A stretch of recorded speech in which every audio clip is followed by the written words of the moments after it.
Day 4, we getting into it. Hey, listen, catch up, speed up, or break up.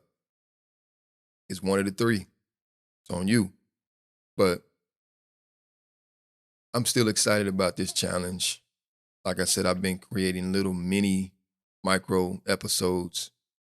This is actually pretty this is a good exercise for me.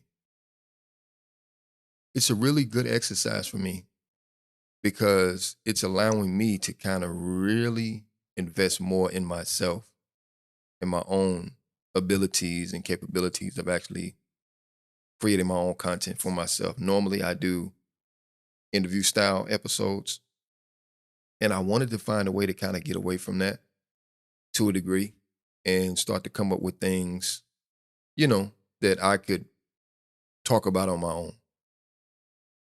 And this has actually kind of propelled me to do so. So in the near future, on my own podcast, which is the All Things Black podcast.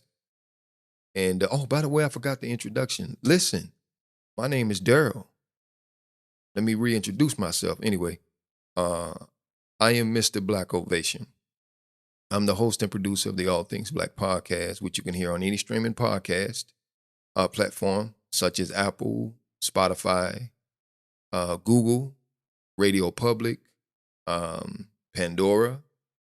There's a lot of different streaming podcast streaming platform hosts that you can listen to my podcast on. Man, I'm tongue tied today. My podcast on, and support, share, comment, rate, like, all of the above. And that helps us as podcasters, you know, kind of know if we're doing good, we're doing bad, if we should tweak a certain thing. It lets us know all of that. So this is a good thing for us to have that type of feedback. But anyway, yes. So day 4 challenge, C4 collection, content creators of color. We're getting on, we're getting into it. So I'm gonna be honest, I hope there's a prize at the end of this, right? But anyway, yeah, you know, it's these this has literally helped me to kind of scale down the episodes that I normally would do on my own podcast, right? And I'm actually learning a lot in this challenge. I respect those that came up with the idea heavily. I respect those that are, in the contest. I respect every content creator who is trying their best to deliver the best quality content that they can. Hats off to you. I celebrate you. I salute you. And I thank you. And I hope everybody else will do the same. This is not necessarily easy. Some people think you can pick up a microphone and just get into it. Not necessarily so. But I feel the energy. I feel the life. I'm very, still excited about everything.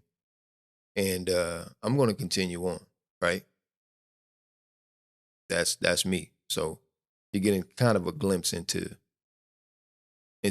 who I am. But anyway, so I'm kind of weighing out what I should talk about on this particular episode. There has been some things that's been weighing heavily on my heart, especially in the day and time that we live in.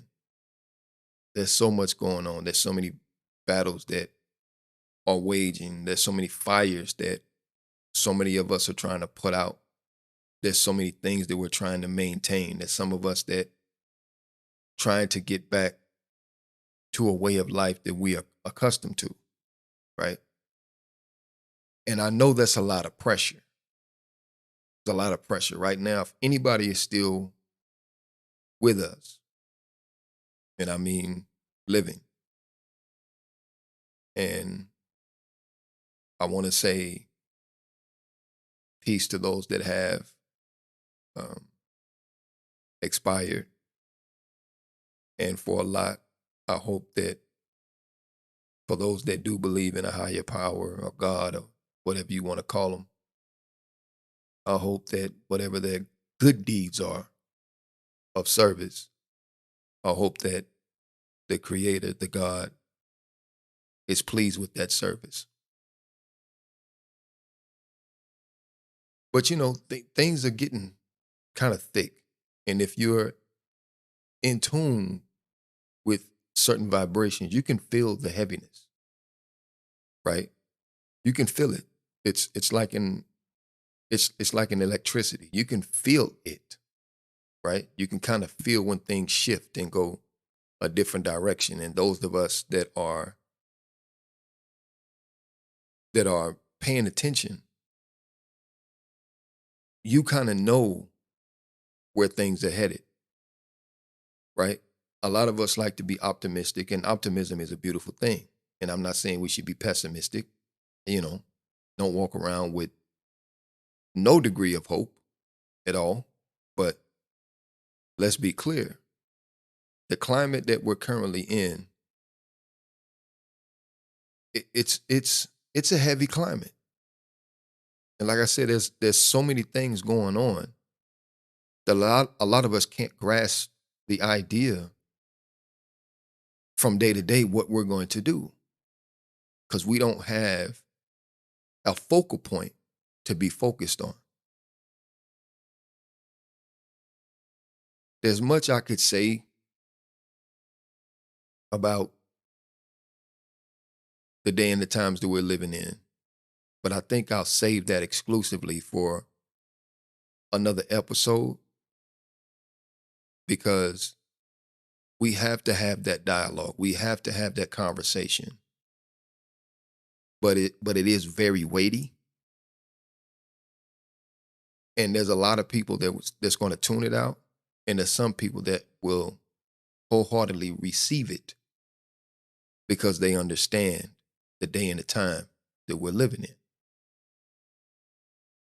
I want to say this specifically to Black people, those that are listening to the program. And I know just about the first two episodes before this one, I was talking specifically to Black people. I'm always going to talk specifically to Black people. Not because of any form of racism, not because of any form of prejudice. It's just that when you understand the day and the time that we live in,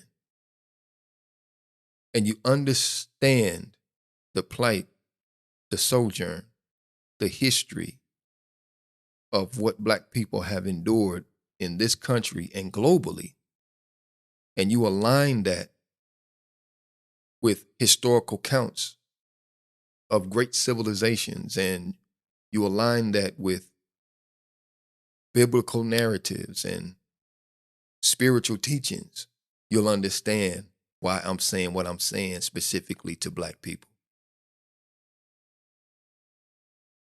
It is Black people's time to arise. It is Black people's times to awaken. We are in a paradigm shift. One civilization is going out and another civilization is coming in. We're caught in the crosshairs of these two civilizations. One is going out, and there's another coming in. And there is no middle ground. Like I say, I'm kind of going to wait, because again, this is a very heavy subject, and I really want to give it the time that it deserves. So I'm not going to go into it like I would like to. But hey, C4 Challenge, day 4, I'm into it. Let's go. Let's get it. We can all do this. Hey, trust me, I'm with it. But again, C4 Challenge, day 4, All Things Black podcast, Mr. Black Ovation. Let's get it. You guys know the outro. Peace.